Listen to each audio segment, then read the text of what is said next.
Assalamualaikum warahmatullahi wabarakatuh. Astaghfirullahaladzim, astaghfirullahaladzim, astaghfirullahaladzim, alladzi la ilaha illa huwal hayyul qayyum, atubu ilaih. Bismillahirrahmanirrahim. Al-Fatihata biniyatil qabul wa tamami kulli sul wa ma'mul wa salahi sya'an zahiran wa batinan fid dini wad dunya wal akhirah, dafi'atan li kulli syarr wa jalibatan li kulli khair lana wa li walidina wa li azwajina wa li auladina wa li dzurriyyatina wa li ahli baitina wa li talamidina wa li jiranina wa li ahbabina wa li asatidina wa li masyayikhina wa li ashabil huquqil wajibati alaina wa li jami'il muslimin wal muslimat wal mu'minin wal mu'minat al ahya'i minhum wal amwat ma'al lutfi wal afiyah wa ala niyati anna Allah yunawwiru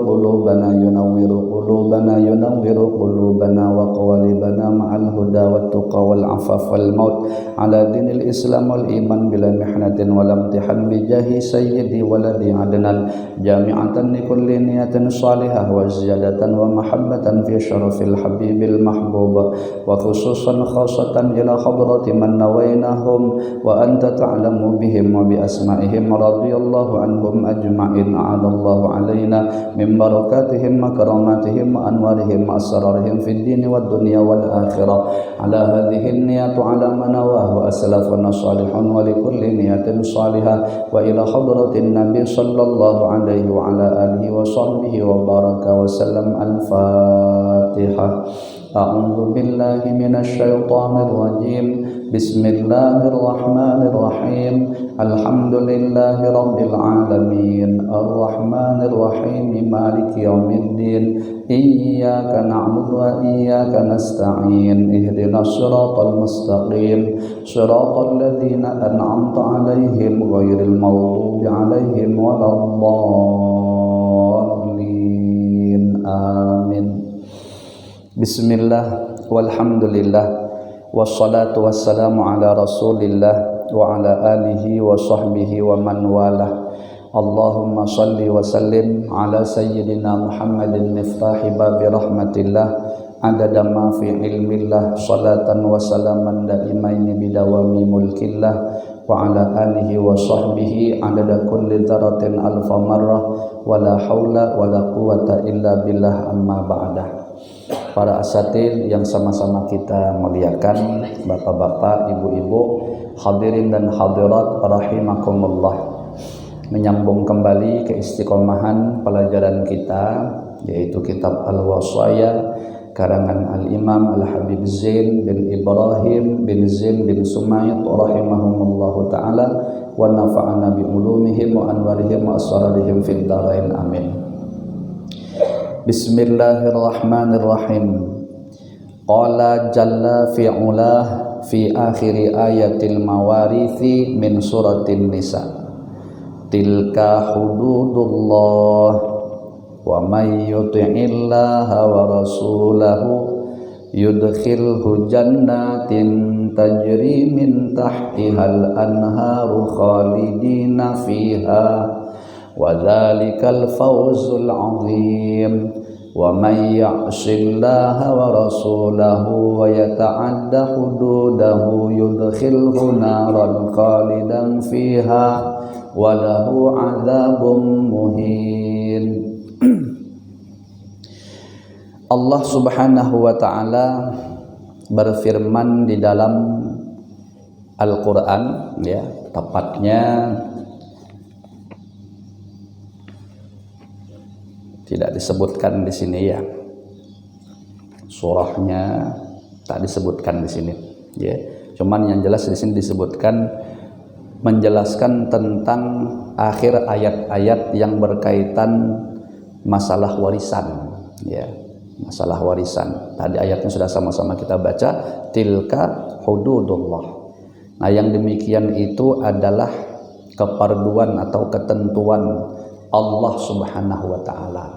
Artinya seluruh daripada pembahagian warisan, anak laki-laki sekian, anak perempuan sekian, orang tua sekian, segala macam tuh, ya. Nah, itu merupakan kefarduan atau ketentuan-ketentuan dari Allah Subhanahu wa taala. Ay hadhil faraidu wal maqadiru hiya hududullah. Jadi apa istilahnya itu jumlah sekian-sekian itu tadi itu merupakan sudah keputusan, ketentuan, ketetapan daripada Allah Subhanahu wa taala. Maka wa may yuti'illaha wa rasulah ay lam yazid ba'dal warathah walam yanqus ba'dan bihilatin wa wasilah wa tarakahum ila hukmillahi wa faridatihi wa qismatihi yudkhilhu jannatin. Ya. Barang siapa yang taat kepada Allah dan Rasulnya, nah dalam arti kata tidak melebihkan sebahagian daripada ahli waris dari bahagian yang semestinya dia dapatkan. Ya, jadi jangan dia, kalau dia dapatnya sekian, dia dah sekian tuh, jangan dilebihkan. Kalau bahasa dilebihkan kan efeknya nanti bakal mengurangi bagian yang lain, kan begitu. Nah, begitu juga tidak mengurangi sebahagian yang lain. Kalau memang itu menjadi haknya, jangan kita kurang-kurangi, berarti sama dengan kita zalim, entah menggunakan rekayasa, wasilah dan lain sebagainya, ya. Nah, lalu dia pokoknya itu taat kepada Allah dan Rasul dalam arti kata juga mengikuti segala apa yang telah ditentukan, hukum-hukum Allah tadi, pembahagian yang sudah ditentukan oleh Allah, maka balasan yang akan Allah berikan yudkhillu jannatin tajri min tahtihal anharu khalidina fiha. Nah, balasannya ujar Allah Subhanahu wa taala, orang itu nanti akan dimasukkan ke dalam surga yang di dalamnya ya mengalir sungai-sungai, ya. Nah, dan dia akan abadi masuk di dalam surga itu abadi selamanya. Nah, wadzalika fauzul azim, wadzalikal fauzul azim, yang demikian itu adalah keuntungan yang agung, ya. Nah, jadi karena tadi itu bermain lurus, ya, sesuai dengan apa yang diperintahkan oleh Allah Subhanahu wa taala, maka Allah balas dia dengan surga tadi. Nah, itu termasuk disebutkan apa? Keberuntungan yang agung, yang besar.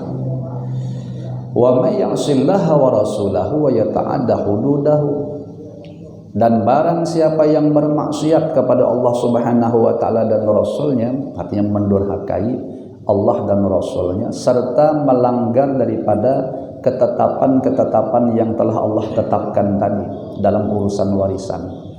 Kan sebagaimana pembahasan kita yang telah lalu, biasanya kan kalau para pencinta-pencinta dunia ini wataknya tuh biasanya rakus, ya, tamak, cuman pokoknya caranya harta itu harus masuk ke tangan kita, walaupun tadi yang kita kilati, kalau bahasa kita tuh ya, yang kita kilati itu adalah saudara kita sendiri, ya, paadingan kita sendiri, kakak beradik. Tapi karena memang otaknya otak dunia, tidak peduli, ya, tidak peduli masalah keluarga sendiri, yang penting aku dapat. Wah, akhirnya yang terjadi apa? Melanggar, dia melanggar. Nah, di sini disebutkan yang bermaksiat atau melanggar aturan Allah dan Rasulnya tadi itu bimudadatihi fi qismatihi wa faridatihi fil mirath, ya, artinya menyalahi pembahagian dan ketetapan yang telah Allah tetapkan di dalam urusan warisan ini tadi. Maka apa yang didapatnya? Yudkhilhu naran khalidan fiha, ya, maka dia kelak masih akan masuk ke dalam neraka khalidan, dan dia akan abadi, ya, fiha, di dalamnya itu. Awalahu azabun muhin, dan dia akan mendapatkan siksa yang sangat pedih lah, yang menghinakan, ya. Siksa itu jelas kada nyaman, menghinakan. Nah, jadi seakan-akan tuh macam mana ya, hidup di dunia ini paling dia menikmati harta warisan itu berapa lama sih kalau dipikir-pikir, kalau diukur sama kisaran umurnya umat Rasulullah 60-70 tahun, itu aja hebat sudah bisa menyicipi harta warisan sedemikian lawas tuh, 60-70 tahun penisbatan di dalam kehidupan dunia. Ya kan, kalau ada orang berumur 60-70 tahun kan kita bilang tuha, ya. Nah, segitulah cuman nikmat yang dia bisa rasakan itu dengan hasil ya menipu tadi itu, ya dengan hasil ngilat tadi itu, ngukut ngambil bahagian saudaranya. Kalau dinisbatkan dengan kehidupan akhirat 60-70 tahun itu betapa sebentar sekali, karena kita tidak mengetahui berapa kadar kita ada di neraka. Yang di sini jelas bahasanya khalidan fiha, ya selamanya, ya nah abadi, berarti ya rugilah, ya rugi. Wa fil adli waslun wa mawaddatun wajtima'un. Di dalam keadilan itu, ya artinya kalau kita spesifikkan mengarah kepada pembahasan kita warisan, kalau kita membagi-bagi harta warisan itu kita bagikan secara adil, nah maka nanti ada efek-efek bagusnya. Ya, apa efek bagusnya kalau warisan itu dibagi secara adil? Waslun, mesti akan terjalin penyambungan tali silaturahim. Ya, karena kita katakan kakak beradik ada berlima, semuanya dibagi secara adil, kelima-limanya pun memahami bahwa mereka dibagi secara adil, nah maka kelima-limanya akan tetap hubungannya bagus, waslun, ya akan terjalin terus, ya. Nah wa mawaddatun, akan ada juga dalam diri mereka tuh kasih sayang, wajtima'un, tetap bersatu, keluarga tidak hancur, ya tetap akuran istilahnya begitu. Ya kenapa? Karena memang harta warisan dibagi secara adil. Tapi coba dibalik, wa fi dzulmi, dan di dalam kezaliman, zalim itu masih ada adil. Ya, ada yang berlebih, ada yang berkurang, maksudnya tidak sesuai dengan aturan faraid yang tadi Allah tentukan. Apa yang terjadi di keluarga itu? Ikhtilafun, ya, masih ada perbedaan. Nah, kemudian wa firaqun, perceraian, wa auzaun, perpecahan. Itu yang terjadi di antara kakak beradik. Wa tabaghudun, saling marah, ya. Wa tasyajurun, bertengkar, wa nizaun, berselisih. Nah, alamatain qalil wa atma, ya. Cuman apa namanya itu gara-gara urusan harta yang sedikit. Nah, sedunia nih kayak manapun banyaknya tetap hitungannya sedikit. Kan kita waktu membahas kitab mengenal Al-Asmaul Husna, bab apa namanya itu nama Allah Ar-Rahim, itu kan kalau terjemahan apa adanya yang Maha Penyayang. Ya, tapi kalau diluaskan maknanya Allah Maha Pengasih Maha Penyayang yang memberikan nikmat yang kecil-kecil. Kalau yang Ar-Rahman kan kemarin nikmat yang besar-besar, nikmat yang kecil-kecil, nikmat yang punya hubungan dengan urusan dunia, ya termasuklah harta benda. Jadi dalam sisi pandangan agama kita, nikmat harta itu kecil hitungannya, ya duniawi itu, pangkat kedudukan hitungan kecil. Jadi betul kalau beliau bilang alamatain qalil, cuman atas berebut harta yang sedikit ini, ya harta dunia dianggap qalil, sedikit, kecil, tahan kita berputus-putusan silaturahim, ya. Nah, bertikai, mending kalau apa namanya itu batasnya itu hanya cukup di kakak beradik aja begitu. Kadang bisa lebih parah lagi, nyambung sampai ke anak cucu, ya pertengkaran itu gara-gara apa tadi? Wa atmaun, rakus. Oh, jadi memang bujur ya, rakus ini kalau sudah menghinggapi diri seseorang jadi binatang buas dia. Kemudian wal khaun adzali adzilla, mana tadi? Adzalimu yatafakharu wa yatafazza wa yatawaffazu ila haqqil mar'ati wal yatim fil mirathi. Wa Rasulullah sallallahu alaihi wasallam yaqul Allahumma inni uharriju haqqad dha'ifaini al-yatim wal mar'ati. Akhrajahu Ibnu Majah min hadithi Abi Hurairah radhiyallahu anhu. Nah, orang-orang yang punya watak pengkhianat, ya, yang zalim, nah itu nanti rembetannya bisa pengkhianatan tadi dilakukan sampai tidak memenuhi kepada hak-hak perempuan dan anak yatim. Kan pengistilahan anak yatim dan perempuan ini biasa disebut juga dengan ad-dhaifain, orang yang lemah, ya. Nah, itu kalau kita tuh tadi tuh zalim, yaitu dengan cara kita pengkhianat ya, dengan kezaliman, itu bisa tadi imbasnya kepada hak mereka tadi tuh, mereka hak anak yatim dan perempuan, karena dianggap orang-orang yang lemah. Nah, jadi lalu seakan-akan kita tuh pengen menindasnya. Nah, ini saudara yang menindas daripada hak saudaranya sendiri. Kalau dia kecil kan, ahli waris maksud saya itu umur kurang 15 tahun. Nah, kita sebagai saudara tua umur sudah 20 tahun. Kita punya adik, abah kita meninggal. Berarti adik kita yang kurang daripada usia 15 tahun hijriah tadi disebutlah anak yatim. Nah, kita ambil tuh harta dia, berarti sebenarnya kita terkukut harta anak yatim, walaupun anak yatim itu adik kita sendiri, ya. Nah, dan juga atau ada adik perempuan. Nah, perempuan ini biasa kan yang namanya bebini ini kan kalau urusan bertengkar tuh biasanya agak takut tuh dengan abangnya, jadi harus terpaksa lah ngalah, ya. Dia lemah bang, tidak mungkin ada ajaknya bertumbuk, ya kan. Ya udah, akhirnya terpaksa aja gitu menerima apa adanya. Teman-teman kita tadi yang punya power, kita yang punya kekuatan. Nah, ini sampai ini diingatkan sama Rasulullah Shallallahu Alaihi Wasallam, ujar beliau, Allahumma inni uharriju tadi tuh, ya. Kalau diterjemahkan itu hadis, ya Allah ya Tuhanku, aku memohon kesempitan kepada orang yang menyia-nyiakan hak dua orang yang lemah, ya. Jadi dalam satu satu makna begitu dalam tafsiran ayat hadis ini tadi disebut kesempitan. Jadi seakan-akan Rasulullah itu memohon kepada Allah agar Allah Subhanahu wa taala memberikan kesempitan hidup kepada orang-orang yang menyia-nyiakan hak dua orang yang lemah. Nah, dalam satu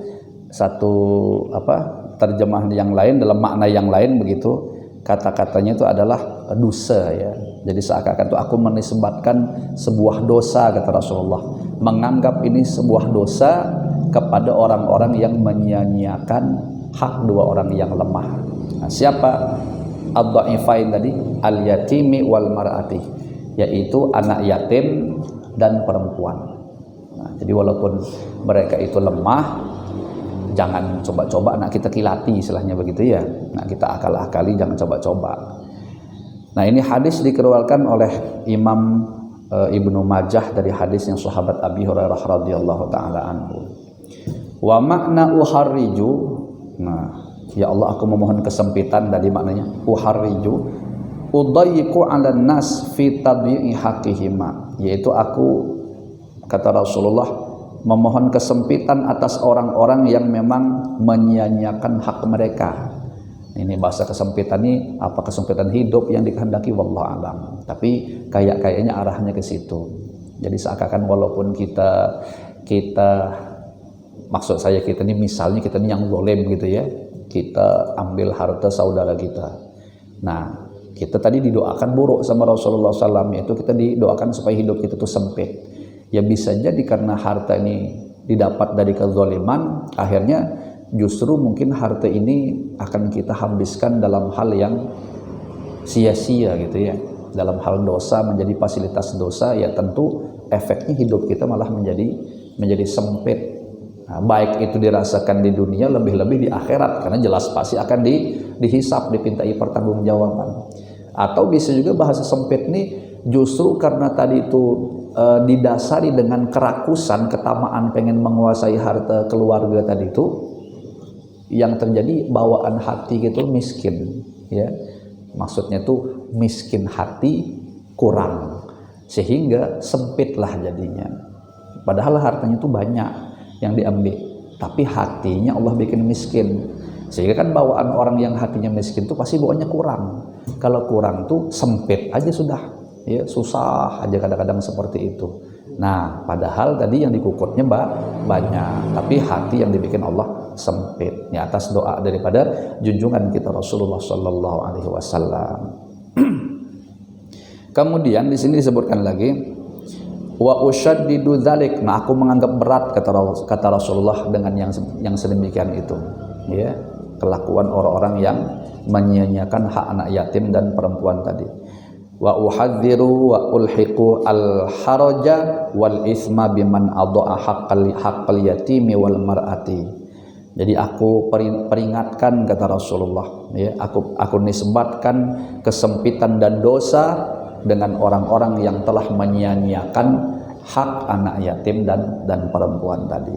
Nah, mudah-mudahan ya Allah Subhanahu wa taala berikan taufik kepada kita semua nih, terkhususnya yang hadir ya maupun anak cucu kita semuanya, mudahan Allah selamatkan daripada sifat-sifat rakus ya, sifat-sifat tamak, sehingga tahan dia mengakali atau mengilati, mendolimi saudara-saudari. Mudahan tidak ada yang seperti itu. Jadi anak kita sendiri pun itu mudah-mudahan bisa bermain lurus ya. Kenapa? Karena memandang kepada Allah Subhanahu wa taala. Yang kita pandang tuh keridhaan Allah, sehingga apa yang kita perbuat tuh mesti landasi dengan alama ya radallahu wa rasuluh.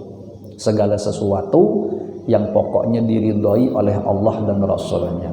Nah, terkhusus dalam urusan warisan. Nah, secara umum dalam urusan-urusan lain, pokoknya apa saja semuanya landasannya Allah ridha, Rasulullah ridha, Allah ridha, Rasulullah ridha.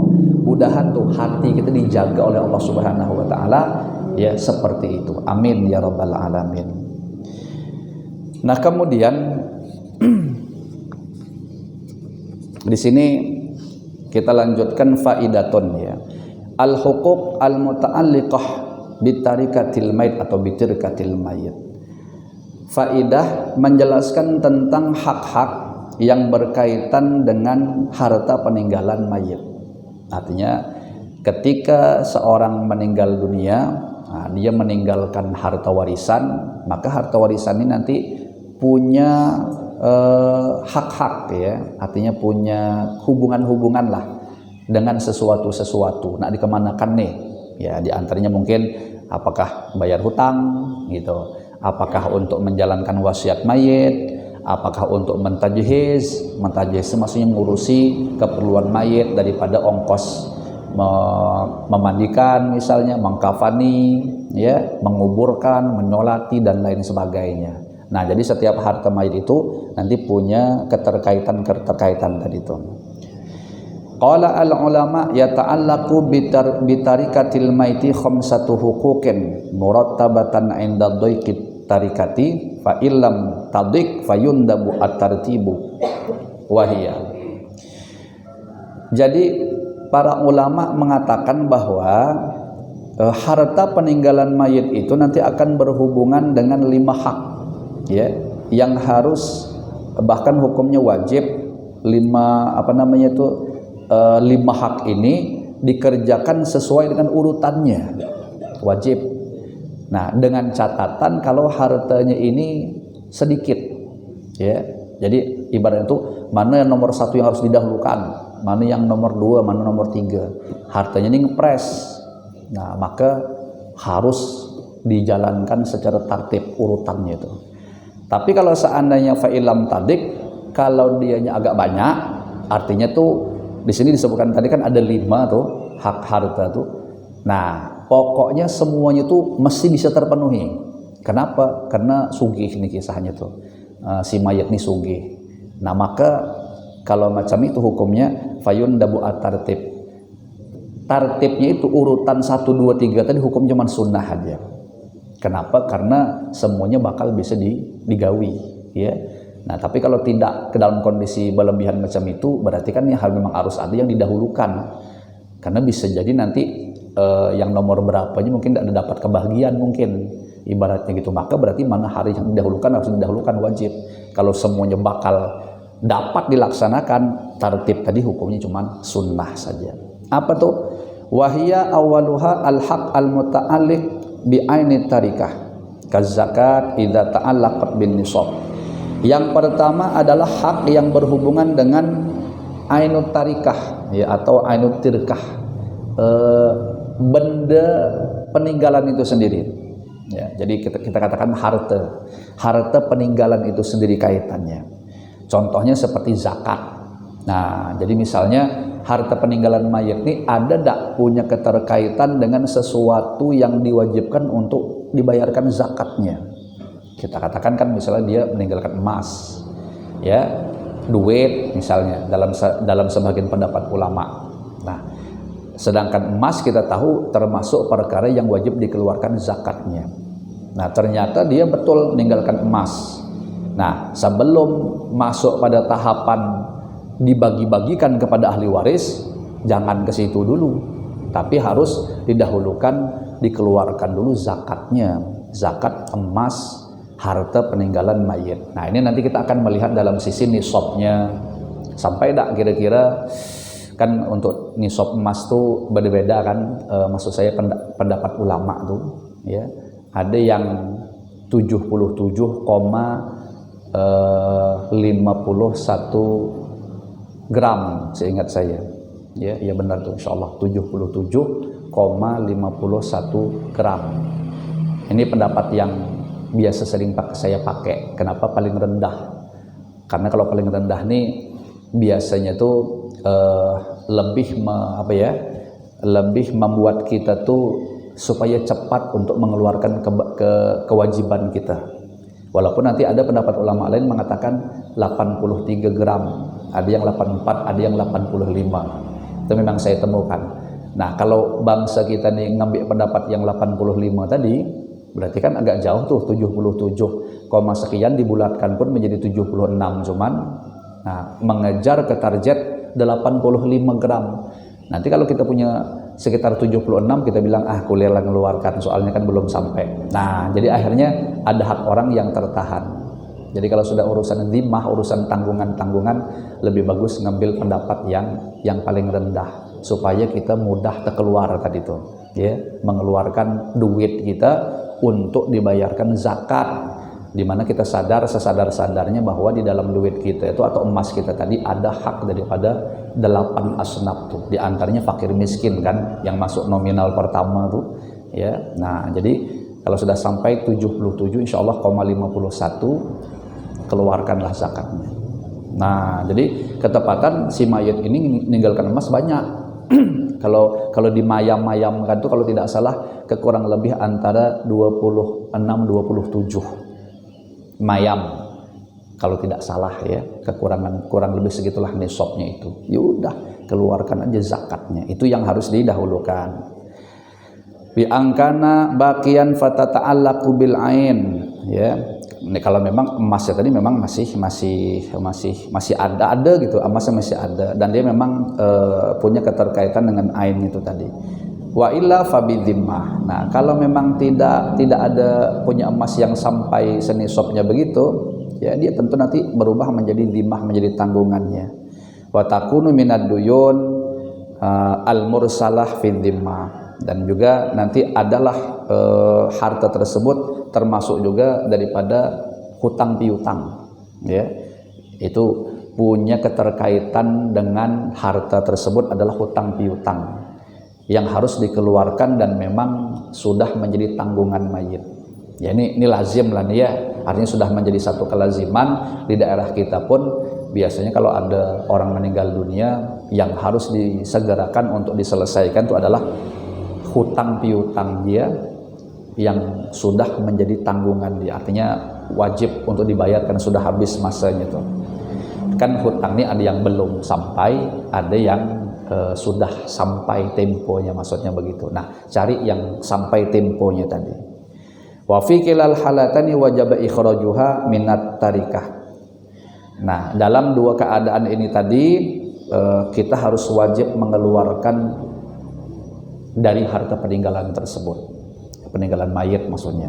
Jadi cepat-cepat dizakati ibaratnya begitu, dan cepat-cepat juga dilunasi hutang yang memang sudah jatuh temponya. Nah, wa qarrahni sebagaimana juga rohan gadaian.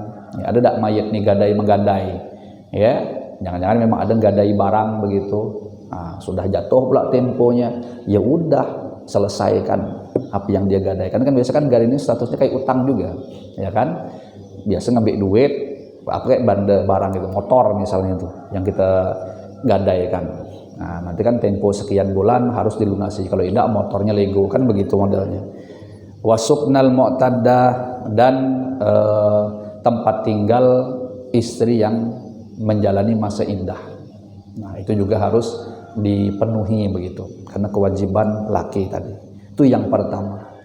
Nah, kemudian yang kedua, mu'anut tajhiz bil ma'ruf, yaitu ongkos atau biaya pentajhizan, pengurusan mayat tadi. Ya. Ai takalifu ghuslihi wa takfinihi wa hamlihi wa dafnihi wa ma yata'allaqu bi kulli dzalik. Artinya semacam beban-beban biaya untuk memandikannya, ya kan, mengkafaninya, menggotongnya, menguburkannya, dan hal-hal yang berkaitan dengan itu. Karena itu tidak gratis. Di wadah kita aja cari aja kuburan gratis kan agak payah sekarang, iya kan? Nah, jadi sekarang ini ada istilah bahasa bisnis tanah kuburan. Ya boleh aja, yang penting halal.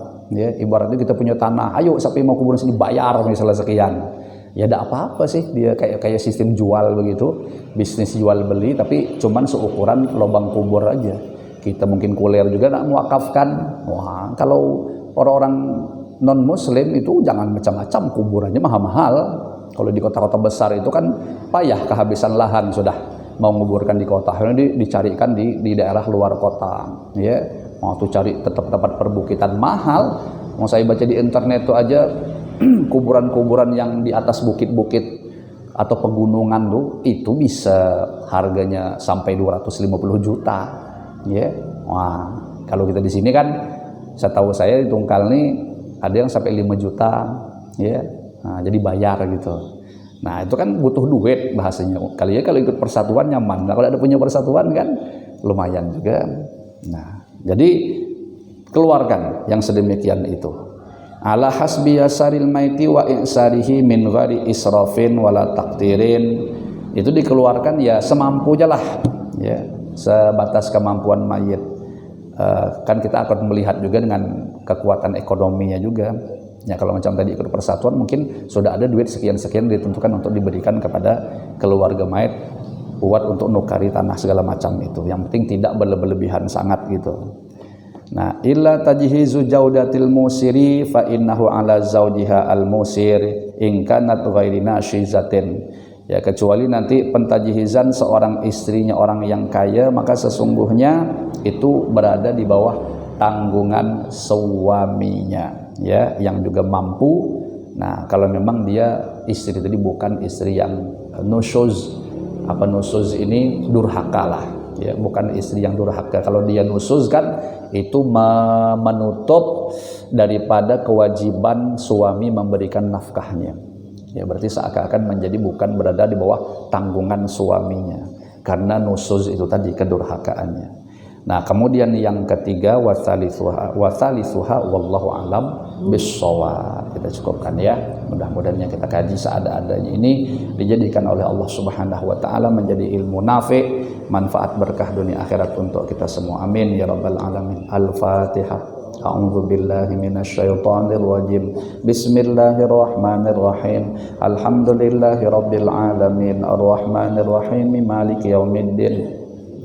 Iyyaka na'budu wa iyyaka nasta'in. Ihdinas siratal mustaqim. Siratal ladzina an'amta 'alaihim ghairil maghdubi 'alaihim waladdallin. Amin. Bismillahirrahmanirrahim. Alhamdulillahirabbil alamin wassalatu wassalamu ala asyrafil anbiya wal mursalin sayyidina wa maulana Muhammadin wa ala alihi wa sahbihi ajma'in. Allahumma inna nas'aluka ilman nafi'an wa qalban khashi'an wa amalan mutaqabbalan wa rizqan katsiran halalan thayyiban mubarakan fih. Allahumma inna na'udzubika min ilmin la yanfa' wa qalbin la yakhsha' wa amalin la yurfa' wa du'ain la yusma'. Rabbana atina fid dunya hasanah wa fil akhirati hasanah wa qina adzabannar. Wa sallallahu ala sayyidina wa maulana Muhammadin nabiyil ummi wa ala alihi wa sahbihi wa baraka wa sallam. Alhamdulillahi rabbil alamin. Hadani Allah wa iyyakum ajma'in. Wassalamualaikum warahmatullahi wabarakatuh.